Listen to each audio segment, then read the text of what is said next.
बल्कि चलते ही रहना है। तुम चलो जमाना अपने साथ चलाओ। तो कवि जो है इसमें क्या कहना चाहता है कि तुम चलोगे तो जमाना भी तुम्हारे साथ चलेगा। जमाने को भी अपने साथ लेकर चलो, मतलब जो पीछे रह गए हैं उनको भी अपने साथ लेके चलो। जो पिछड़ गए, जो पीछे रह गए, उन्हें आगे बढ़ाओ, उनको आगे लेकर आओ। तुमको प्रतीक बनना है विश्व प्रगति का।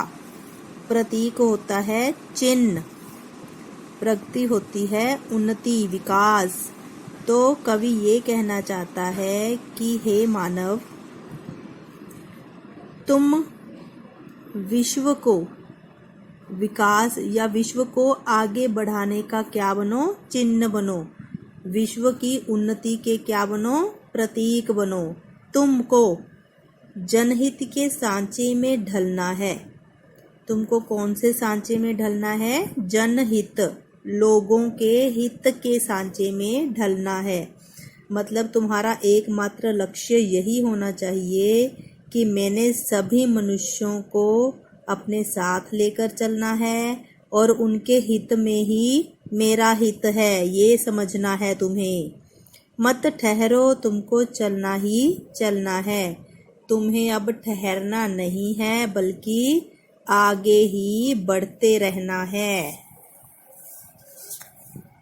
बाधाएं, असफलताएं तो आती हैं। कवि ये कहना चाहता है कि हमारे मार्ग में बाधाएं मतलब मुश्किलें, असफलताएं। कई बार तुम किसी कार्य में जो है तुम्हें सफलता, सक्सेस नहीं मिलती। कोई बात नहीं, तुम्हें अपनी असफलता से निराश नहीं होना चाहिए, बल्कि ये सब कुछ तो मार्ग में आता ही रहता है। जैसे मार्ग में कंकर पत्थर आते हैं, वैसे ही हमें असफलताएं जो हैं वो हमें मार्ग से भटकाती हैं। दृढ़ निश्चय, लख होता है देखना। तो हमें दृढ़ निश्चय, पूरा पक्का संकल्प करके वे स्वयं चली जाती हैं।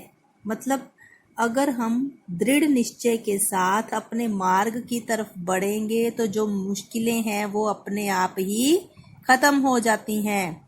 जितने भी रोड़े मिले, रोड़ों का मतलब अब यहाँ पर मुश्किलों से लिया गया है कि हमारे मार्ग में जितनी भी रुकावटें आती हैं उन्हें ठुकराओ, उन्हें मतलब धक्का देकर उनको पीछे कर दो।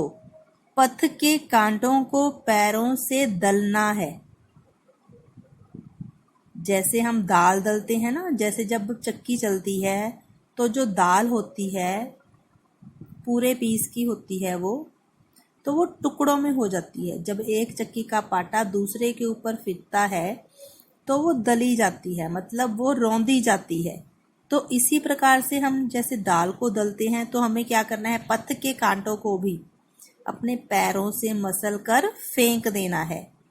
मत ठहरो, तुमको चलना ही चलना है। हमें रुकना नहीं है, बल्कि आगे ही बढ़ते रहना है। जो कुछ करना है उठो, करो, जुट जाओ। कवि मनुष्य को ये समझाना चाहता है कि जो कुछ तुमने करना है उसका संकल्प तो तुमने अपने मन में बना ही लिया होगा। तो उस कार्य को करने के लिए उठो, खड़े हो जाओ, करो, जुट जाओ। तो उस कार्य को करने में लगातार निरंतर जुट जाओ, उसके कार्य के प्रयास में लगे रहो। जीवन का कोई क्षण होता है, कोई भी पल मत व्यर्थ गवाओ। यह जीवन जो है बहुत ही अमूल्य है। इसको हमने व्यर्थ नहीं गवाना है, इसको खराब नहीं करना है। कर लिया काम, भज लिया राम, यह सच है। जो भी काम है वो कर लिया। इस संसार में आने का उद्देश्य क्या है? हमें जो मतलब कार्य की पूर्ति के लिए भेजा गया है वो हमने काम कर लिया, भगवान का नाम भी ले लिया, यह सच है।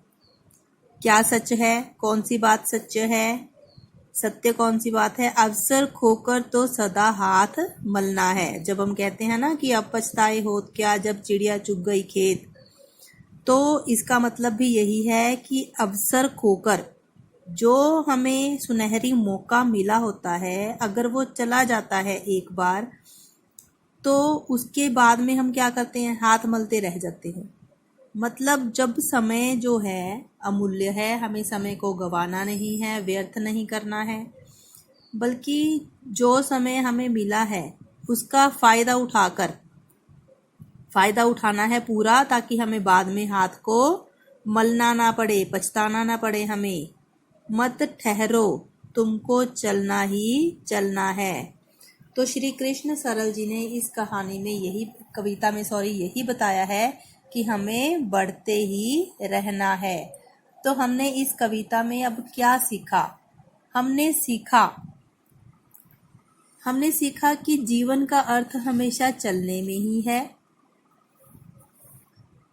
इसमें हमने कार्य और परिश्रम के महत्व के बारे में सीखा कि कार्य करना और परिश्रम करने का क्या महत्व है। सफलता का मंत्र कौन सा है? कार्य करना। मुसीबतों का साहस के साथ मुकाबला करना, मतलब जो भी हमारे मार्ग में मुसीबतें आती है उनका डट कर सामना करना। अवसर का लाभ उठाना मतलब जो हमें अनमोल समय मिला है, हमें उसे व्यर्थ ना गवाकर उस सुअवसर का फायदा उठाना है, ताकि हमें जो बाद में हाथ जो है अपने मलने ना पड़े, पछताना ना पड़े। तो इस कविता मत ठहरो का हमें जो कवि ने संदेश दिया है कि हमें ठहरना नहीं है, बल्कि हमें अपने जीवन में आगे ही बढ़ते रहना है।